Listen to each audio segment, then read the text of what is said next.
Yakuza, aka Like a Dragon, is a beat-em-up RPG crime drama series created by Nagoshi Toshihiro, who was well known for the Daytona USA series, the Spike Out series, and the Super Monkey Ball series, as well as both F-Zero GX and AX at the time the first game was made. It follows the life of fictional former Yakuza, and perhaps Sega's most badass post-console war character, Kiryu Kazuma, as he had been released from prison for a crime that his best friend committed, and the various incidents at the Yakuza family he used to work for was involved in. The series itself is a commercial success. It has expanded into various other media, including a film adaptation of the first game, which follows the main plot of that entry, and a spin-off series which explores what-if scenarios, like the main cast appearing as historical figures in post-Sengoku Japan, like in Kenzan and Ishin, or in the case of Dead Souls, zombies overrunning Kamurocho,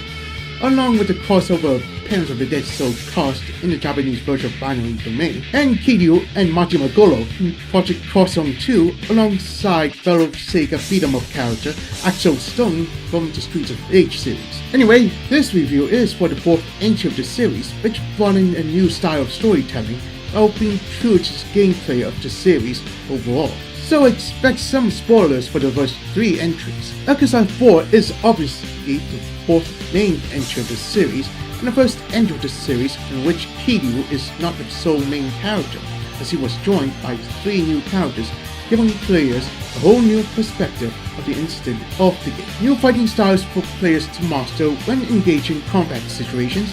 See how the other guys flirt with the hostesses and hostess clubs, with one of them also a hostess club owner, so there's that. And the sub-stories and challenges are all divided more or less evenly among the four characters. The incident this time around deals with a series of murders during the early part of March 2010, which all of the victims are members of the Tojo clan. This series of events will eventually involve moneylender Akiyama Shun, the imprisoned Tojo clan member Saejima Taiga, the unorthodox detective Tanimura Masayoshi, and Kiryu Kazuma himself, as they each find out that the murders were all part of a conspiracy was tied to the events of the first game,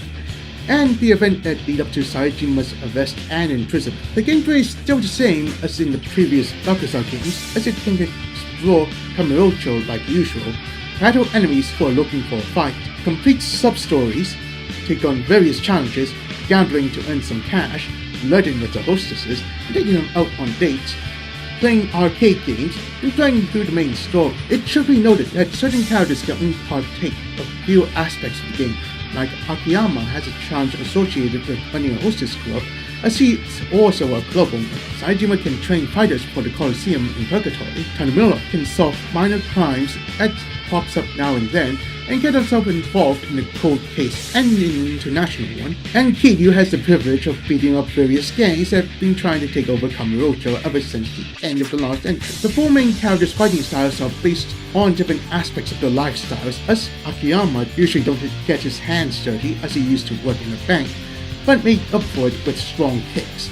Saejima was thrown into jail in the 80s, which Yakuza at the time thrived using brute strength and experience, so he's a pretty old-fashioned brawler. Tanimura lived in Eurasia and had training in the police force, but prefers countering attacks and dislocating limbs, which can be seen in his combos, as they usually in a heat action, and they all involve some form of law, while Kiryu, as everyone who had played through the series knows, had done this before, so the development team have him as the last playable character, and he's overpowered as hell,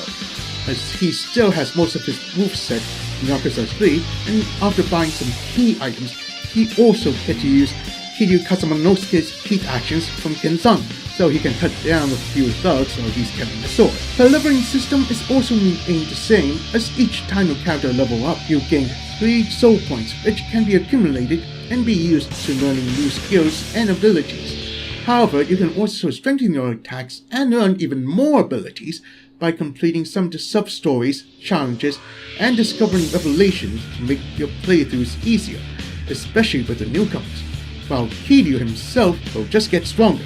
Now he can appear in an all-Sega fighting game, as Yakuza 4 is the first game in the series I've ever played.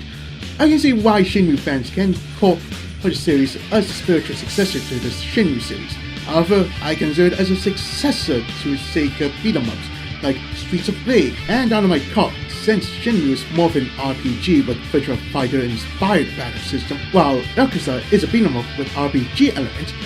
and no time limit, thus making them two completely different beasts. Anywho, I find Yakuza 4 to be one of the best 3D beat 'em up RPGs I've ever played so far. At the time of this review, I'm playing through Yakuza 5, which is different from previous games in terms of graphics and level system. We'll talk about that entry some other time. Yakuza 4 is fun due to the large amount of content and Easter eggs to find, an engaging story for international crime drama fans, lovable badass characters, a simple yet complex battle system, and engaging minigames. I recommend this game to beat 'em up fans, newcomers to the Yakuza series, and gamers who like crime drama.